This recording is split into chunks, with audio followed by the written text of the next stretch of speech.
اب یہ آخری رکوع آ گیا ہے سورہ مبارکہ کا، اس میں یہ مضمون ایک اور تیکھے انداز میں آ رہا ہے کہ دنیا کی زندگی میں جب انسان گم ہو جاتا ہے تو در حقیقت یہی سب سے بڑی گمراہی ہے اور یہی سب سے بڑا کفر ہے اور یہی سب سے بڑا دجل ہے کہ دنیا نے آپ کو آخرت سے غافل کر دیا، دنیا نے آپ کو اللہ سے غافل کر دیا۔ یہ دنیا اور اس کی چمک دمک سے آپ کے اتنے متاثر ہوئے اور گرویدہ ہوئے اور اس عروس ہزار داماد کے ایسے عاشق ہوئے کہ آپ اللہ کو بھول گئے۔ یہ دجل ہے اصل، دجالیت یہ ہے اصل۔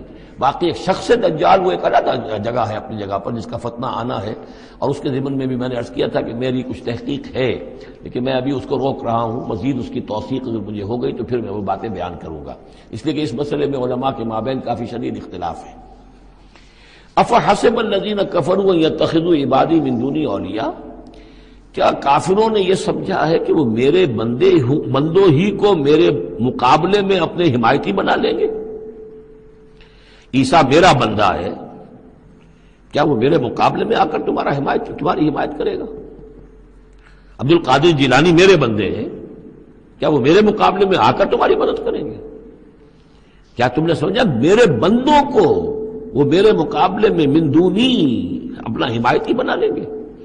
انا اعتدنا جہنم للکافرین نزلا، ہم نے ایسے کافروں کے لیے جہنم کو بنا رکھا ہے ابتدائی مہمان نوازی کے لیے، ان کی مہمان نوازی ہوگی جہنم میں۔